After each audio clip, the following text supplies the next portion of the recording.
Welcome into 49ers Access. My name is Sterling Bennett, and this morning a bomb was dropped figuratively on the San Francisco 49ers because we got plenty of intel from that of ESPN's Jeremy Fowler and Dan Graziano, and I cannot wait to dive into it today with you because it's juicy. There are some elite level guys San Francisco is interested in as next Tuesday's trade deadline approaches. And on top of that, maybe a player or two on their own roster they are looking forward to dealing as Tuesday's trade deadline approaches. But don't forget to like, share, and subscribe. And let's dive into today's news regarding the San Francisco 49ers, courtesy of ESPN's Dan Graziano and Jeremy Fowler.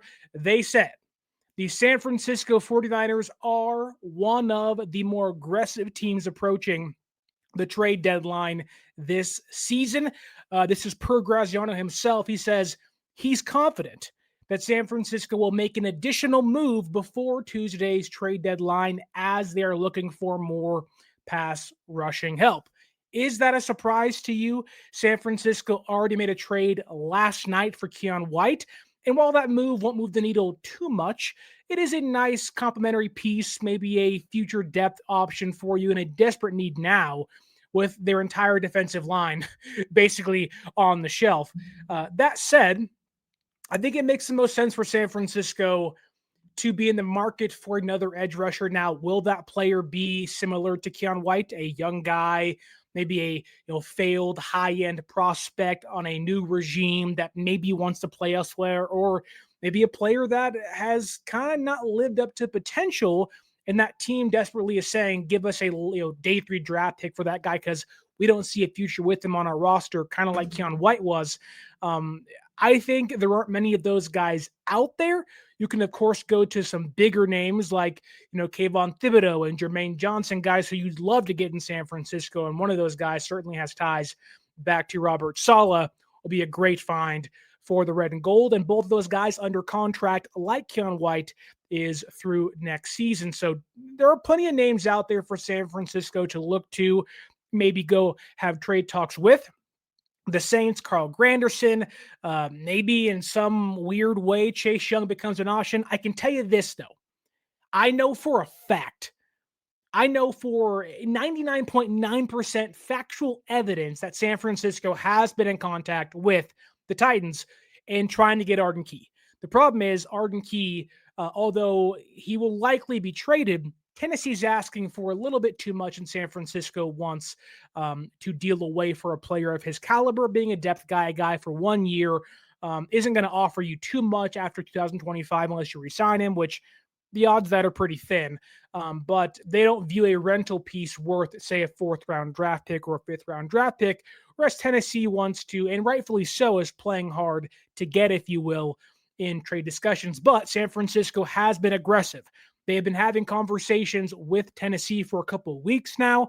And on top of that, I know for a fact they have been talking to a handful of teams basically after their win against the Los Angeles Rams. So they've been out there trying to make moves, discussing trades, and trying to maneuver the trade deadline and the cap for the last handful of weeks. So it's not as if they're just now getting involved and being aggressive. No, they've been talking to teams for a while, trying to get deals done, which makes the most sense. San Francisco, I think, of the NFC contenders, is not in a free fall because they're still 5-3 in a good spot, but the injuries they have are piling up. There are certainly some concerns of Pearsall's future this season. Can Brock Purdy come back to play? And they are trying to almost band-aid the problem to hopefully get back to some of those guys being healthy in the future, where maybe those guys can lead you to a playoff win. And if you're lucky, maybe a handful of them when it's all said and done. But San Francisco, I don't think, wants to willingly give away maybe, early day 2 picks for guys like Arden Key. But they are going to be aggressive. They're going to be one of the teams that are out there kind of clawing to make trades. Already made one yesterday.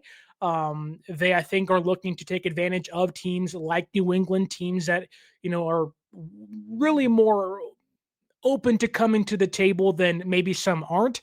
I don't think in their aggressiveness, a deal gets done prior to Sunday's game against the New York Giants. But I do think that game is a big indicator and will be a big indicator for what this team does. If they win, they'll buy another piece. But if they lose, they're going to have some serious doubts as to how far this team can go when it's all said and done. By the end of the year, or really by the end of week 10, you can be 5-5 and sitting in a whole different place than you are now. So certainly some big questions for San Francisco, but John Lynch and co. being aggressive, sifting through a rather barren trade market. There are some names again, but some teams just don't want to deal. And with 7 teams going to the playoffs now, teams that are 3-5 really don't want to sell too much, and they feel like they have a chance, even if it is slim, like our next report via, again, ESPN, but this time it is Jeremy Fowler, because Jeremy Fowler states the San Francisco 49ers are among teams, including the Dallas Cowboys and the Detroit Lions, who are expressing interest in Bengals edge rusher Trey Hendrickson ahead of Tuesday's deadline. Now, the big question here isn't why is San Francisco involved? Why are they asking? Of course they will. San Francisco always asks. San Francisco always has their ear to the ground looking for trades. They tried to get Khalil Mack in 2018. They made a handful of big swings over the last near decade or so with Lynch and Shanahan at the helm. So them being interested or expressing interest in Hendrickson is not a shock. My question is, though, who are they expressing interest to? Because I could express interest in, to my wife of, hey, babe, I want this for Christmas. But that don't mean Santa Claus is going to give you that gift, or he knows what's going on, right? I can tell, my best friend, hey, I like this band, but in reality, like, what is the validity to that is more of what I'm getting at here. Are they talking amongst themselves in the front office? Have they reached out to Cincinnati? My thought would be they already have talked to Cincinnati. In fact, I know they have called Cincinnati. So they are, again, being aggressive, and they've calling everybody saying, hey, what do you want? What do you want? You want a second? You want a first? You want a third? What will get a deal done? Trying to weigh their options as Tuesday's deadline approaches. But there are some bigger questions to ask when it comes to the availability of Trey Hendrickson and if San Francisco could get him. The first one is health. He's hurt. That's a problem. Now, if he's healthy, he's one of the best edge rushers in football. 17 and a half sacks back-to-back seasons, having a phenomenal year once again, an above 20% pass rush win rate, and would easily be your Nick Bosa replacement for 2025, and would likely make San Francisco's job a heck of a lot easier when it comes to winning games down the stretch and hopefully securing a playoff spot when the season is over. Right? Like, think about getting Trey Hendrickson, slides into your Nick Bosa spot, and really your only massive loss is Fred Warner. Now, you don't come back from that, but it certainly makes everyone's life easier. It almost kind of remakes your pass rush, if not makes it more dangerous in some form or fashion. You can have guys slide back into their actual roles, and you have Bryce Huff when he gets back healthy, and Trey Hendrickson fully healthy. It's a pretty dangerous 1-2 punch. It would make San Francisco a vaunted front seven again, but without Fred Warner. I do think that that is an option.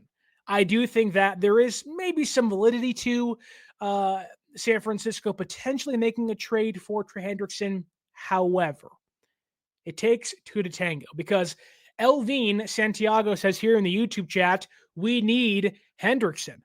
We could need Trey Hendrickson all we want, and I would agree with you. This team needs, if they want to be a Super Bowl contender, they have to find some elite level players to add to the roster. Now, you hope you can get some of those guys back, and Pearsall and Purdy and Ayuk, to hopefully help you bolster your run. But what would it cost to get Trey Hendrickson? And would the Bengals actually want to trade away a player they have been pretty adamant of saying he's not available to being traded so far this season? Right now, the Bengals are 3-5. Joe Burrow's out probably until, if not January, late December, and that's lucky. We can see how Brock Purdy's injury is going, and Joe Burrow had surgery. Now he may recover faster because of that and get back out there maybe, from the jump. But the odds Joe Burrow returns right after surgery, right after he gets fully healthy, are pretty slim. But also Joe Flacco's out for, well, maybe not out, but he's also hurt. And who knows how serious the injury is? Who knows how long that can affect him? I don't know. It's a decision the Bengals may have to weigh, and one that may result in them having to go back to Jake Browning as their quarterback, which certainly complicates their 3-5 record. Do the Bengals seriously think they are legitimate AFC North contenders? Do they think they are going to be in the wild card hunt? I think it's pretty obvious the answer is no. However, the offense isn't the problem, the defense is. And if they think they can somehow get involved in a race whenever that happens, you're going to have Trey Hendrickson. And they're trying to hold on. I think this weekend is a big game for a lot of teams, that including sellers on the market. And that includes the Bengals as well as San Francisco. Does San Francisco win on Sunday against the Giants and feel like they can go all in on the season? Or do the Bengals win and say, hey, we're not trading our number one edge rusher? He's not on the table for trade discussions. Those things are something San Francisco has to weigh.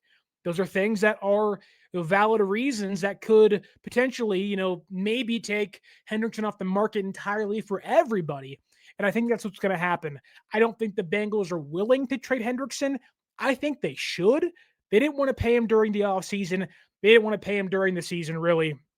And I think even though they can tell the media, him, Trey himself, like, hey, we love you, the odds are he's going to hit free agency and not going to come back unless they franchise tag him, which I think they can still do. So it's complicated. Things are a mess, but Hendrickson might be out there, but the odds would say no. The second question is, though, what would it cost to acquire Trey Hendrickson?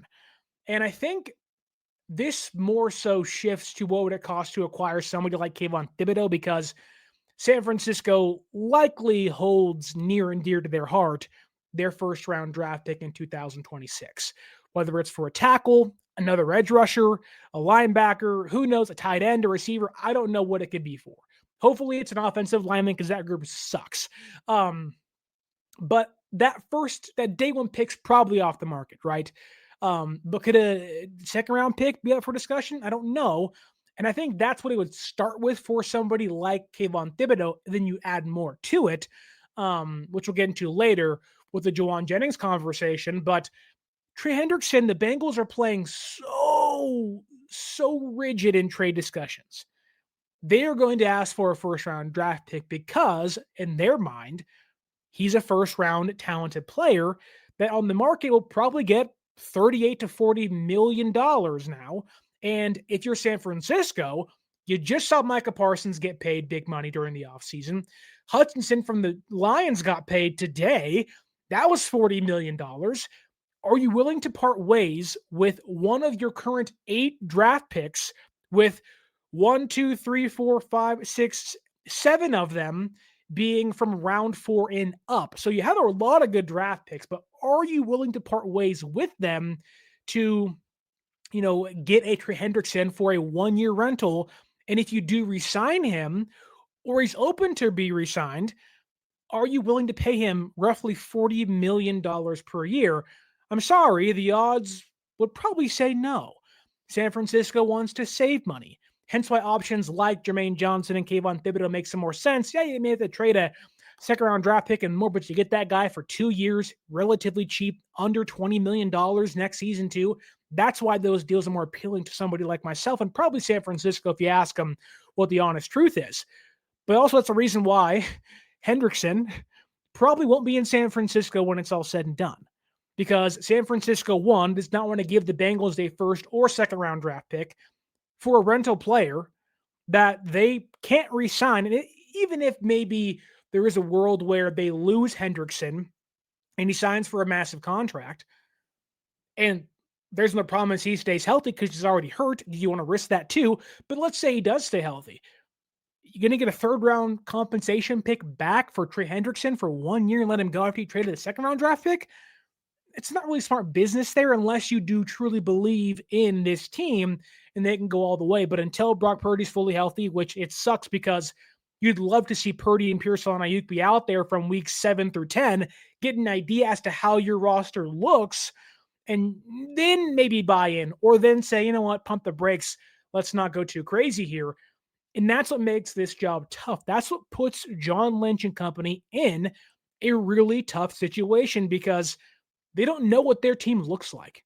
They can think, they can hope. We all think and hope that this team can be really good when they're healthy, but the odds are ain't not going to be fully healthy. And really, Brock Purdy's toe is a real problem. He's not going to play this Sunday against the Giants. He practiced today, but it didn't seem very positive. And maybe week 10, but that's after the deadline. So if San Francisco does go all in, if you want to say it and word it that way, they're really banking on the returning players to kind of be the fortification to their roster, right? Ben Barch might come back this weekend. Burford might come back and kind of give you some more depth behind your starting 5 offensive linemen. You hopefully get Pearsall and Purdy back in the next few weeks, but it's still concerning. Maybe you get Ayuk back around week 12 and hope that's the case. But if they are going to get Trey Hendrickson, it has to be for anything under a second-round draft pick, in my opinion. And there may have to be a real discussion of, would you resign? Would you resign? And I don't think he will, because that's bad business on his part and his agent's part. So I'm kind of writing off the Hendrickson stuff. They can be aggressive. They can pursue him. They can express interest in him. I'm expressing interest in Dua Lipa. And I love my wife, but it's Dua Lipa. She would love to express her interest in Harry Styles. It's Harry Styles. I get it, right? And so, like, you can express interest all you want. Doesn't mean there is concrete evidence that they are, willing to part ways with what it would take to get Hendrickson. San Francisco really needs their draft picks. And when you start discussing second round picks and first round picks and even high end third round draft picks, which may be the case with how the season's going so far, you start to get maybe a little cold footed and say, no, like we're good. Because if San Francisco's picking in the, let's say, early 20s or high teens, you really value that draft pick. And if you're picking in the high teens in around, one, and then you're picking in the 40s and early 50s in round 2, top 50 picks are really valuable. And you have what could be 4 fourth rounders to maneuver up and down the board. So really, like, San Francisco has to kind of play coy and be kind of, rigid in their, trade discussions. Like, what's off the table for San Francisco? Probably a first round draft pick and maybe even a second, unless you're getting guys for longer than 2025. That is the only way we're discussing a second round draft pick or a first round draft pick, which first round is untouchable.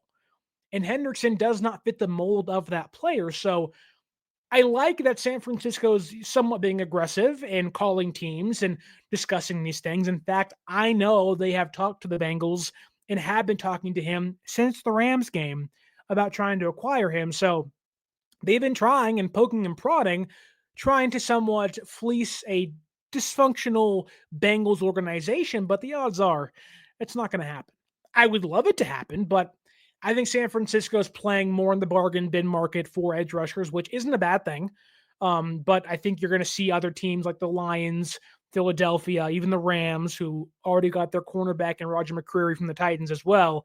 You're going to see teams that are legitimate contenders be more aggressive in the Hendrickson market. Let's be honest here, folks. It sucks to say this, but it really was always the case. San Francisco's not a Super Bowl contender. Now, I do believe in the thought that if you get in, anything can happen, but you've seen the offensive line. You've seen the pass rush. They've had some young secondary mishaps. They don't have 2 starting safeties. They have Kendrick Bourne, Jauan Jennings, and Demarcus Robinson as their top 3 receivers. Their starting quarterback isn't even healthy and might not be for the rest of the year. So you have to be, it sucks, but that's the business here. If you are the San Francisco 49ers, you cannot bank on some guys returning, them being fully healthy, which has yet to be proven this year alone, and then trade away your first, second, or sometimes even your third round draft pick, really, for guys like Trey Hendrickson. Now, Hendrickson, you could swallow for a third round draft pick, knowing you're getting it back, and you probably win some more games than you would now with them on your roster than not. But San Francisco kind of has to be cold-hearted here. the offseason was penny pinching, cut money, cut costs, cut that off the roster. You trade for Hendrickson, you're losing a high-end draft pick, and then you're also adding some more fat to your roster, which will be a $40 million-ish worth of fat on your roster, which they can't afford to pay. So I think that alone takes him off the table. But I do think there are some more viable options, and I think a lot of that now has turned to, which, funny enough, we discussed this yesterday on the show with Gray Area Sports of could San Francisco, well, yes, be buyers, maybe also be sellers of some guys on their own roster. And the name we discussed, because there has been some drama surrounding him, is that of Jauan Jennings. And today we got, although not confirmation they're trying to, a very interesting snippet from ESPN's Jeremy Fowler that it's not technically out of the realm of possibility that Jauan Jennings is playing elsewhere before week number 10. And the quote is here. Much is made about Jakobi Meyers trade prospects out of the Las Vegas Raiders, but let's not forget about Jauan Jennings, who also asked for a trade in the offseason over a lack of a new deal. Despite nearly 1,000 yards in 2024, Jennings is off to a slower start this season, ranking 5th on San Francisco's depleted receiver room with 212 yards. Both sides could use a fresh start. You know, I don't like to give myself credit and pat myself on the back, but sometimes if it looks like a dog, if it smells like a dog, it might be a dog, right? If it looks like a duck and it quacks like a duck, it might be a duck. And we kind of looked at that yesterday and said, Jauan Jennings, he didn't get the deal he wanted. There were some problems. There's been some sideline issues with him and Kyle Shanahan. There's been some drama. And even today, Jauan Jennings scrubbed and deactivated his Instagram account. So, wide receivers, Debo did it, Ayuk did it, and now Jauan Jennings has done it. The good faith might be out the door. The incentives he negotiated for likely not going to get as the year persists if he's on the current track he is and continues that way. But I do think San Francisco should entertain trading Jauan Jennings. Right now, I love Jauan, first off. I think he's a heck of a player when he's healthy. And you have to recognize Jauan is really injured, and he's gutting it out. Broken ribs, a hurt ankle, a hurt shoulder. He's a dog. Always has been a dog. And what he's done for the organization, certainly, will never go unnoticed. He was a godsend in 2023, and he was this team's best wide receiver in 2024. Those things will not be forgotten. However, he wants big money. May not get big money, but he wants big money. He's already shown you he will, play some hardball, and he's not going to come back to San Francisco at the end of the year. He's not going to come back. And I think that while trading Jauan Jennings will hurt your offense for sure, the run blocking would go down, which it already hasn't been great with Bourne and Robinson and MVS and Sky Moore. And on top of that, you'd lose one of your most clutch wide receivers, but he's having a down year. He's a net negative when it's all kind of put together. The penalties, some drops, the injury stuff. Another team could use Jauan Jennings more than San Francisco could, unless San Francisco truly believes he is a key impact player for them if they want to make a playoff push this season. They do, but let's be honest here. Let's ask the question. Who has been more impactful for San Francisco this year? Jauan Jennings or Kendrick Bourne? Now, I hate saying that. Because I love Jauan Jennings, but as a wide receiver, Bourne has been better, at least as a receiving threat with Mac Jones at quarterback. If Brock Purdy comes back, and I think San Francisco's leaning towards that hopefully being the case, well, then maybe Jauan stays to kind of rekindle their magic they had last season in 2023 on top of that. But I think it makes complete sense to at least open discussions of trading Jauan Jennings. Clearly, there is some, I don't want to say broken relationship because Jauan is still loved in the locker room. The coaching staff talks highly of him, and I think they like Jauan, right? 7th round draft pick. He was a quarterback in college, moved to receiver at Tennessee, and has grown into a really, really good player. But you can find more Jauan Jennings in the draft, in free agency. Teams can find blocking wide receivers everywhere. And Jauan's more than that, but primarily his strength is a blocking wide receiver. And you could find bigger slot receivers in rounds 5 through 7 too. I think Jauan, if I'm San Francisco, would at least be on the table. Would at least be, if someone says, hey, what do you want for Jauan Jennings? Okay, let's have an open dialogue here. I don't think that should be an easy hang up.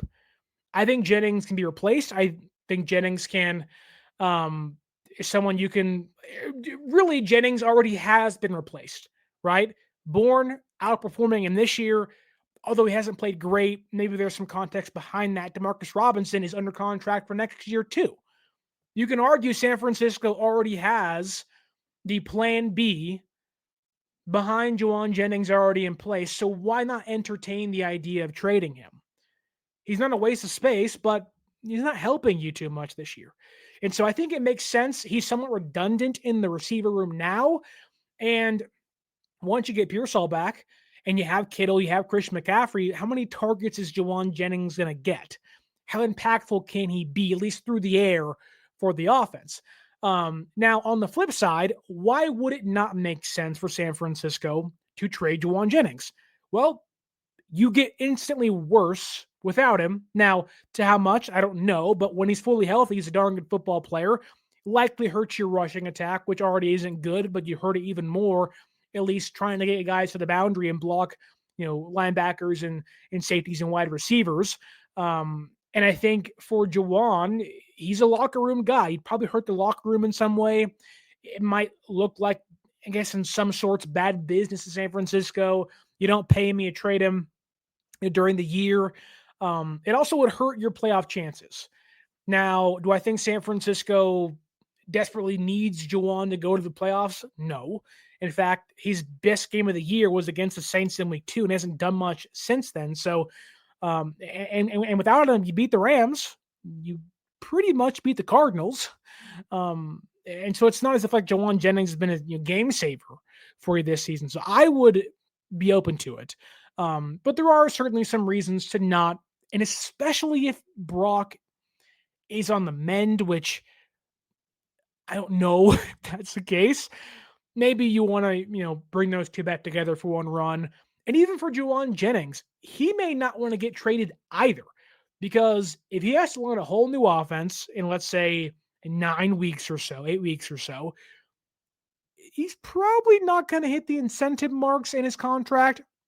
And if he's in San Francisco, at least the odds of hitting those are higher. Now, again, he's having a bad year, so who knows how high they may be, but it's easier to operate in this offense than go elsewhere and say, I hope I can hit the marks in my contract. So Jauan may not want to get traded either, but want to leave in free agency when it's all said and done. And the other factor that could maybe swing San Francisco one way or the other is, what could you get back for Jauan Jennings?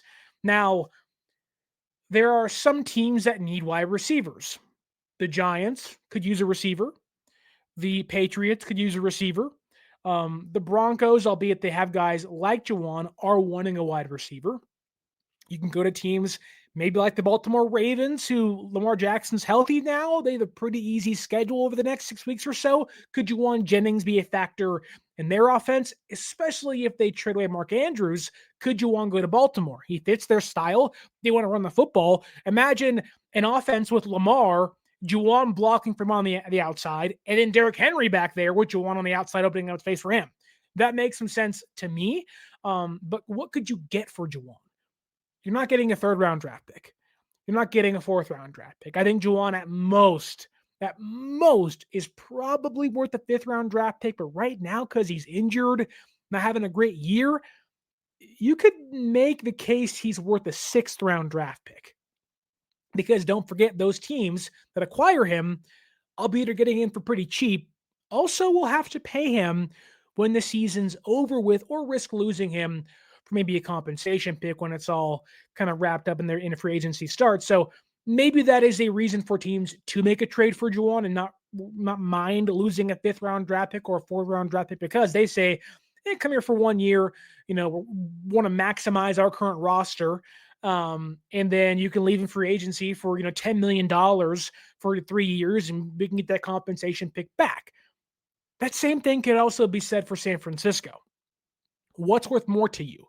Having Jauan on your roster now for the next, 10 weeks, 9 weeks or so, and maybe a playoff game if you get lucky and win enough games to get there. And then have him walk into free agency, and maybe he plays better down the stretch of the season for you, and maybe hits some incentive markers, and maybe entices some teams into signing into a relatively nice big deal. Maybe that's the case. And San Francisco says, hey, you're better here than you are elsewhere for now. You can sign elsewhere in free agency, but we know we're getting a 4th-round pick back in return, which right now San Francisco has 4 4th-round draft picks because of the compensation formula. So maybe there is some truth to that. Now, they won't get that draft pick until 2027, but maybe that is involved in the discussion of trading Jauan or not.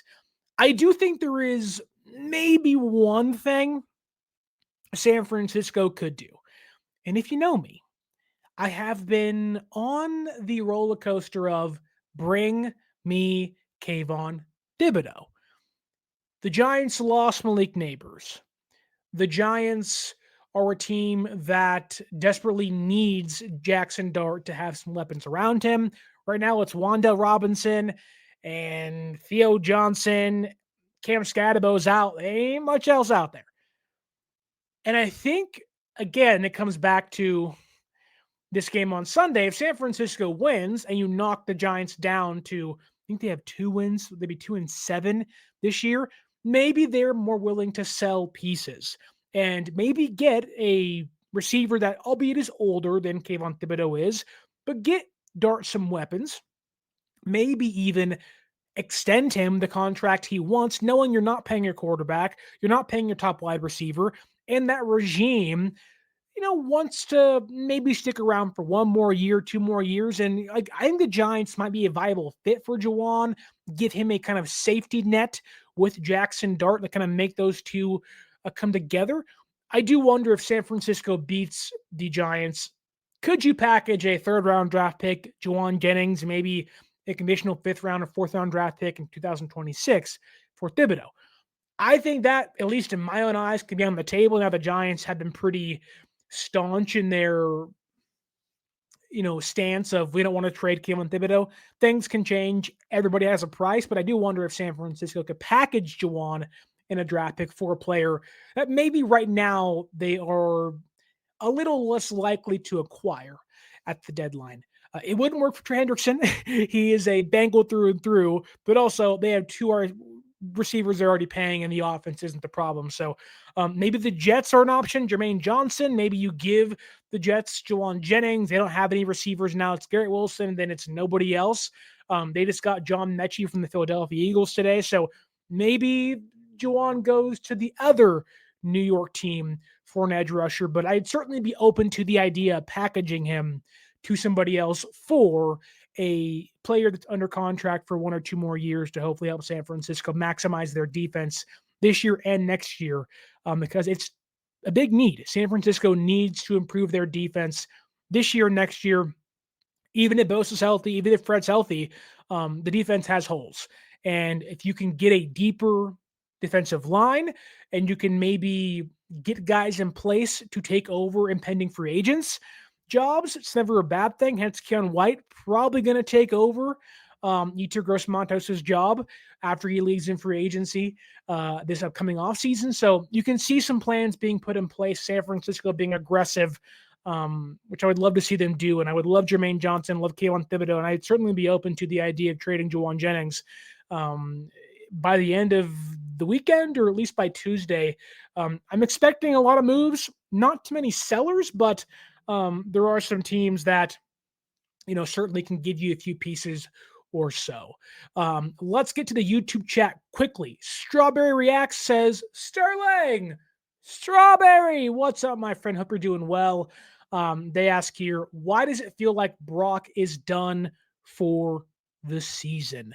It's a big question, And before I answer it, don't forget to use our promo code 49ers Access, 49 ERS ACCESS at SeatGeek.com if you want to watch Jauan Jennings play potentially for your San Francisco 49ers for a very last time against the Giants in MetLife Stadium this Sunday. Get some tickets, get out there to the Big Apple, and use that promo code 49ers Access if you want to watch the newly acquired Keon White play this year, or maybe even get some tickets for a maybe second half playoff push with the red and gold. Use that promo code and save yourself $20 off your purchase. Again, 49ers Access, 49 ERS ACCESS. Okay, Strawberry, why does it feel like Brock is done for the season? Because he isn't back yet. And it was supposed to be a 2 to 5 week injury. He came back too soon because the doctors suck out there in San Francisco. They have no idea what they're doing. And he re-injured it, and now it's worse than it was. So he's out there practicing, but even Kyle Shanahan today called it a sensitive matter, and it's not as cut and dry as you, being the media, think it is. So he is literally day to day.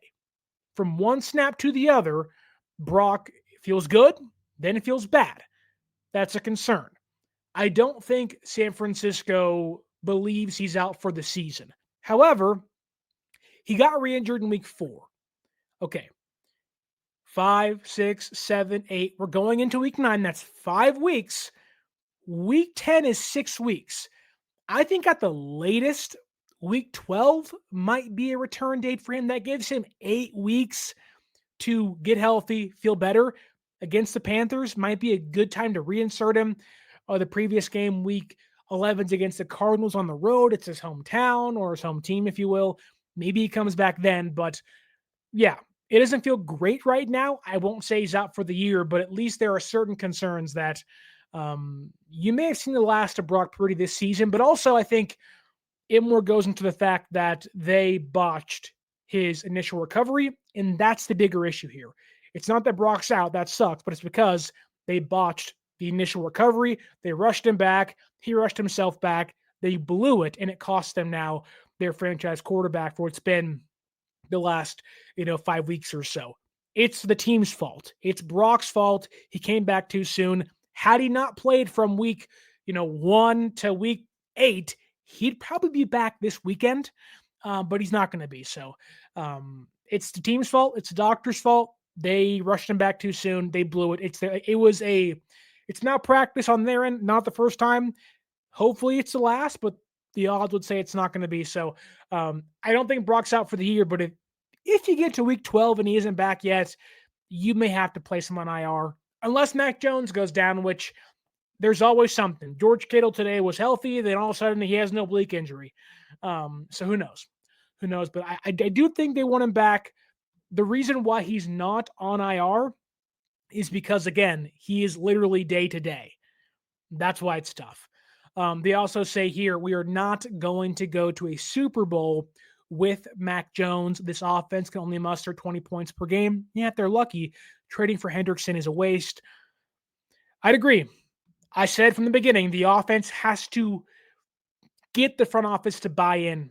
And I get they're not healthy, but they ain't good enough to go out and get Trey Hendrickson. They have not validated their stance amongst the NFC's best to say, go get Trey Hendrickson. It's not the case. What else do we have here? We have some offensive line questions or comments. Elvine says the offensive line sucks. It also says here the offensive line always sucks. This isn't new. I've heard some people say go trade for an offensive lineman. Teams don't trade offensive linemen unless, for whatever reason, they are fire selling. Selling? That's the word, selling. And usually good offensive linemen are hard to come by, so teams don't usually sell them off at the deadline unless something is happening, or a rookie kind of usurps a veteran guy, which I haven't seen happen so far this year. So offensive line improvements will be Ben Barch and Burford. That'll be it, and you'll like it. And then we'll see why it wasn't a good idea to have Ben Barch be your left guard again. So it'll be somewhat of an improvement, but ultimately not great. Khalil Young says Jennings can be replaced. He's getting outplayed by Kendrick Bourne, for Christ's sake. Yeah, that's pretty much the truth. Like that's the point. He's been not great. You have other guys in your roster outplaying him. And think about it this way. Let's say San Francisco does get healthy. They're expecting Pearsall back, Cowing back, and Ayuk back. Okay, you're going to have Ayuk, Pearsall, Cowing. Bourne's been good enough to retain, and Robinson's your fifth guy. Now, those guys have to come back to get that. You're going to cut Sky Moore and you move off somebody else, which I think would probably be Jauan Jennings if we had our say in things. So, yeah, I would trade Jauan Jennings, maximize your value if you can. If not, though, say goodbye in the offseason for a compensation pick and call it a day and wave goodbye and thank you in his future endeavors for Jennings. The 49ers 2025 says, "What's up, Sterling? What's up?" Right back at you. They say, "Improve our defense. We need a whole new offensive line. Pooney has regressed. Left guard is a question mark, and McKivitz has struggled with speed rushers." Yeah, look, McKivitz is a good right tackle. He's a top 10 right tackle in football. It sounds odd saying that, but that's the truth. Had a really good season. The Texans game was by far his worst, but also he's playing against the number one edge rusher in football. It was always going to be a long day. And when your right guard's not playing well, you have a backup center in place, your left guard's not playing well. That's just feast or famine. And for San Francisco, it was freaking getting feasted on. So McKivitz is fine. It's just Pooney in a sophomore slump for sure. I think he's still hurt, so you'll give him grace there. But yeah. Left guard has to get improved. Brendel's probably back next year under contract, so get used to that, albeit I would try to get out of that contract if it could, or at least find somebody else behind him to give you more depth. But left guard, yes. Left guard is a black hole. Connor Colby, I love you too, but 7th round draft pick, you are expected to not be good, and that was the case. So the offensive line's been bad, but that is an off-season task, not an in-season task. Khalil Young says I would trade Jauan Jennings and Jair Brown. I would love to trade Jair Brown. Don't know what his stock is. Probably a 7th or 6th round draft pick. Yeah, I mean, I would be open to that entirely. San Francisco does find themselves in a bind because he's cheap, under contract, relatively young. And right now he's starting for them. And Siegel and Pinnock have not played great, and they believe they're a playoff team, at least in some capacity, thus why Brown's starting. However, Brown also is not good. So I don't know what his value is. I think they kind of see the dollar sign next to his name more than maybe the production right now. And I think that's why he's not going to get traded. He's only in year 3 under contract through next year. So I think if anything, he might get traded during the offseason or next year if they can find the free safety, which should be a major priority for this team this offseason. He also asks, why is Garendo on the roster still? Brian Robinson leapfrogged him on kick returns. Yeah, it's a question we're all kind of asking. His stock's really low. I think the other question you should ask is, if Garendo's not good enough to be a running back in the rotation, and also not good enough to be on kick returns, why is he active and why is Jordan James not getting some sort of rep? That to me is a major concern. Jordan James, I think, has the body to be an NFL running back, but when you're getting no impact from Garendo, which, okay, your 3rd running back, James, your 4th running back, but a 5th round rookie. Watkins, another 5th round rookie. No Nick Martin, no Curtis Rourke, Burgeon's on the practice squad. Still 5 guys of your, 11 draft picks are not making an impact. And Collins is currently hurt. I think he'll play on Sunday, but that's a fingers crossed hope so thing. And Siegel's on the bench. So I get it. Some guys aren't going to play for you much. That's okay. But when 6 or 5 of your guys of your 11 draft picks aren't impacting your roster much, and your other guy, West, was in healthy scratch, Yeah, the young guys have played well.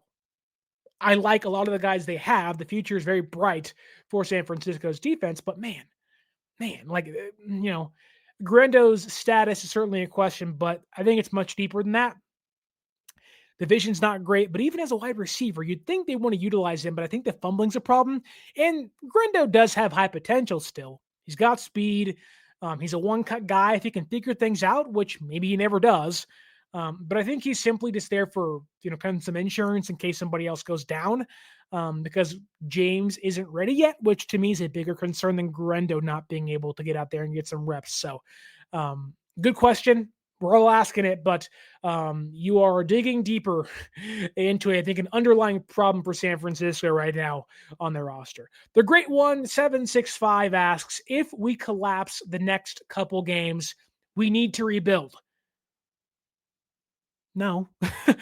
Start by trading Purdy for a third and Bosa for a second and fourth. Yes, let's trade Brock Purdy, your franchise quarterback, who you just paid $53 million to per year this offseason, for a third round draft pick. One, no one's doing that. And two, that is terrible business. You'd get fired instantly, which maybe you want Kyle and John fired, but that's terrible.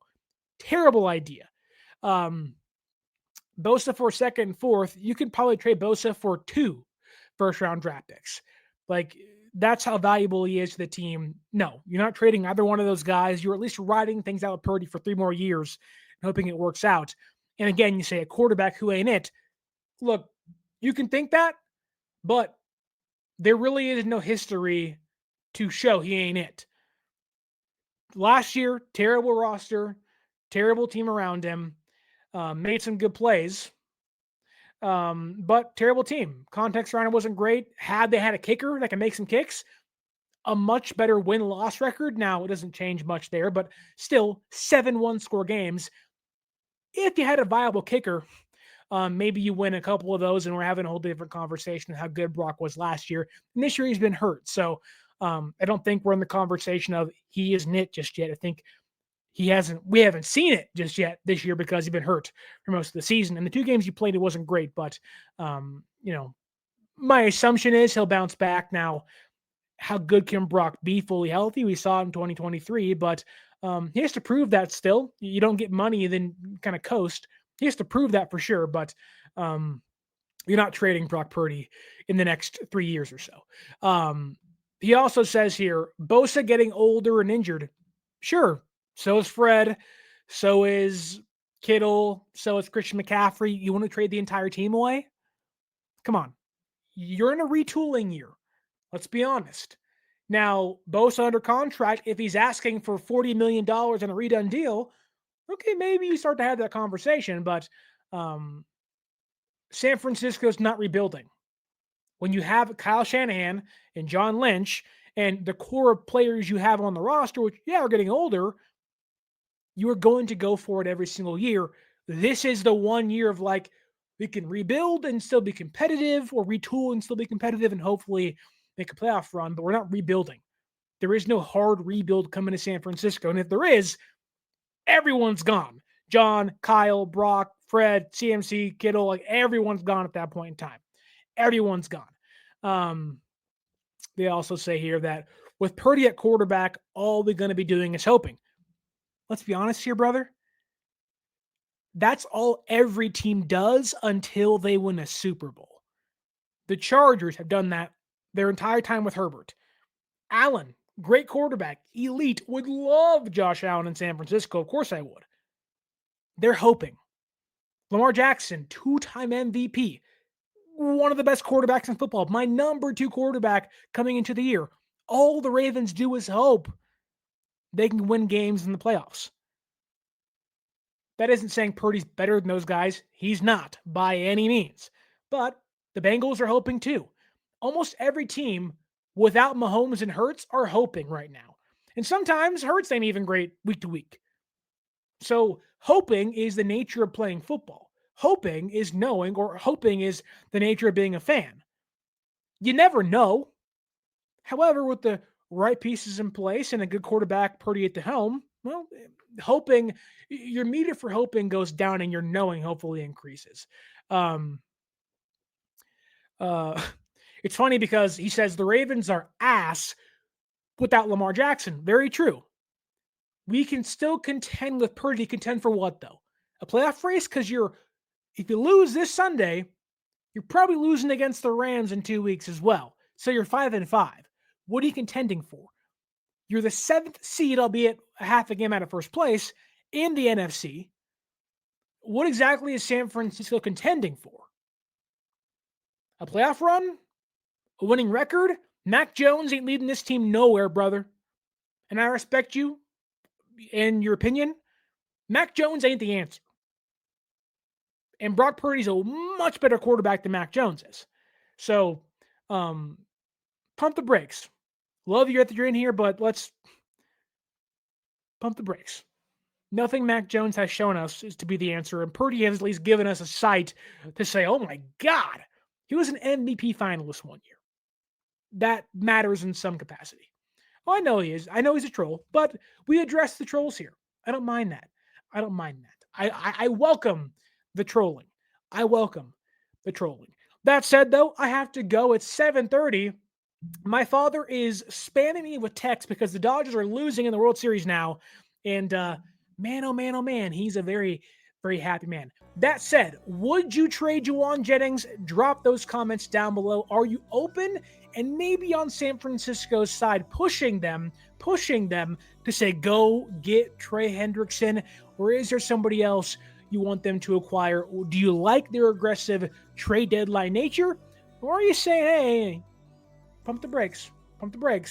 Let's not get too advantageous as the trade deadline approaches. We have a year to go, and guys returning might be the answer than guys hopefully being acquired by next Tuesday's trade deadline. Stay tuned, because tomorrow my preview of Niners Week 9 against the Giants comes out in the morning.